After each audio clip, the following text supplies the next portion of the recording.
Welcome back, PC World fans, and if you're like me, you keep seeing it in the marketing, you keep seeing it in the splash screens on recent games, but what is AMD's Fidelity FX? And again, you keep seeing it all over the place, and it seems like every time you do, it's about something different, and it might have left you confused. Well, today, we hope to shed some light on just what is AMD's Fidelity FX, and you'll have a better understanding of the current 9 technologies that make up the entirety of the Fidelity FX suite. Now, don't expect too deep of a dive here, as this could have ended up being entirely too long if we did so, and we just wanted to keep it digestible. But in a nutshell, Fidelity FX is a suite of tools provided by AMD through their GPU Open program that are free to use by game developers to help improve their games with easy to integrate and highly optimized functions across multiple platforms. Now, let's dive in. And we're going to kick things off with the latest and arguably greatest addition to the Fidelity FX suite with Fidelity FX Super Resolution, or FSR for short.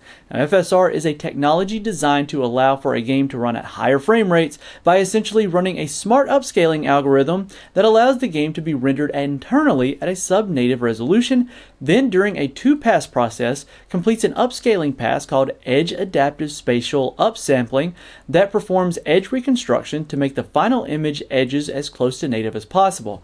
Then it completes a sharpening pass they're calling Robust Contrast Adaptive Sharpening, and that's not to be confused with Fidelity FX CAS that we'll talk about next.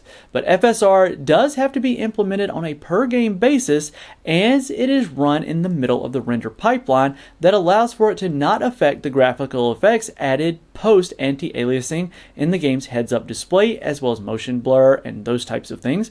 In practice, running FSR enabled at the ultra quality mode often leaves a game indistinguishable from native. Looking forward to seeing this one in more titles, as it's seeing rapid adoption and even community support for unplanned titles like we've seen with Grand Theft Auto V.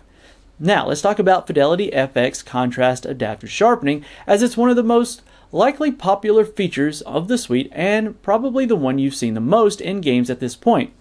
But you've probably seen it listed simply as Fidelity FX CAS. And just like with FSR, CAS is sharpening technique, but unlike FSR, there's no real set figure, and it's often accomplished by a resolution slider. The idea behind CAS is that the algorithm is able to adjust the amount of sharpening on a per pixel basis to make the sharpening effect even across the screen. Now, you can allow you, the gamer, to restore some lost details caused by anti-aliasing methods like TAA, but can also allow you to reduce the render resolution by 10 to 15% for little performance boost with often no noticeable degradation of image quality. Moving things on, we have Fidelity FX Ambient Occlusion, a welcome rename to Fidelity FX Combined Adaptive Compute Ambient Occlusion, and nothing quite makes an environment pop to life with depth quite like a good AO does. If you're not sure what I'm talking about, then think of it where objects meet in a game, like a box on the floor or floorboards or the wheel well of a car, and the way the shadows and lighting around those edges is rendered is typically handled by ambient occlusion. But they could be done better than traditional ways, and that's where Fidelity FX AO comes into play, relying on more information per scene and being calculated via compute methods, which AMD claims is highly optimized for RDNA. You're able to get much higher levels of ambient occlusion without having to go to full-blown ray trace global illumination. Admittedly, that effect is superior by a long shot, but is exponentially more expensive. Fidelity FX Ambient Occlusion bridges that gap nicely. Now, there's also Fidelity FX Variable Shading, which is a level of variable rate shading, and for those not familiar with what VRS is, it's a DX12 Ultimate feature that is available on the latest RDNA 2 based Radeon graphics cards, along with the Turing and Ampere based GeForce cards that allow for a scene to be rendered with varying degrees of resolution down from the render resolution. Now, this can allow for a game to take edge elements of a screen space and render those regions less likely to be given attention to by the gamer at lower resolutions, and the result is, well, of course, higher performance.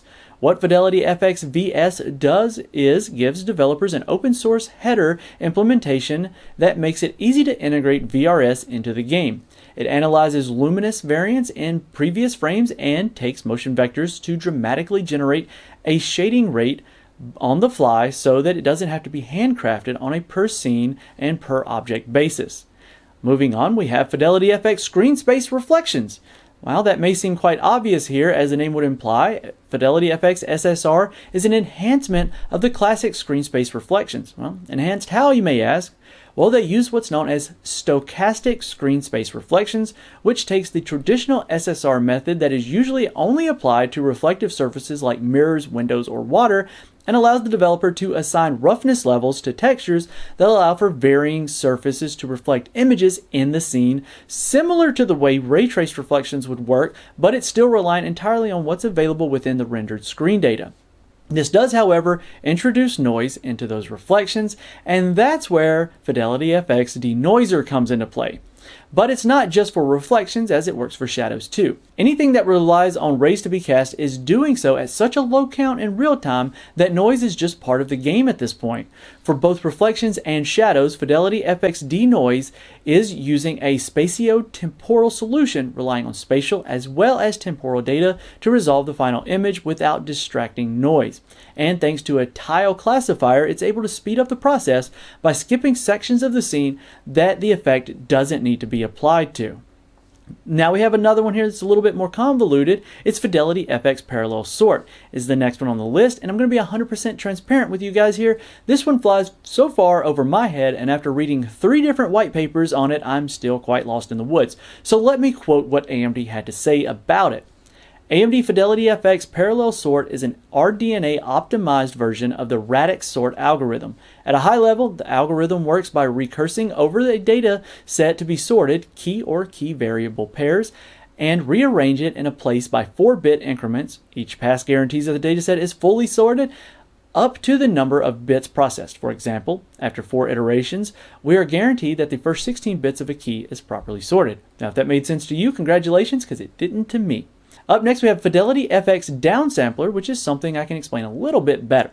So FX Downsampler is quite a straightforward, and it's entirely related to mipmaps or texture resolutions in games. Think about it from a level of detail approach where mipmaps are reduced or increased based on the relative spatial distance from the player character, rather than having to step down in halves to reduce from a full-scale mipmap down to the lowest, sometimes which is about 1/4 of the beginning, that would normally take full 3 rounds of calculations. Now, it only takes 1.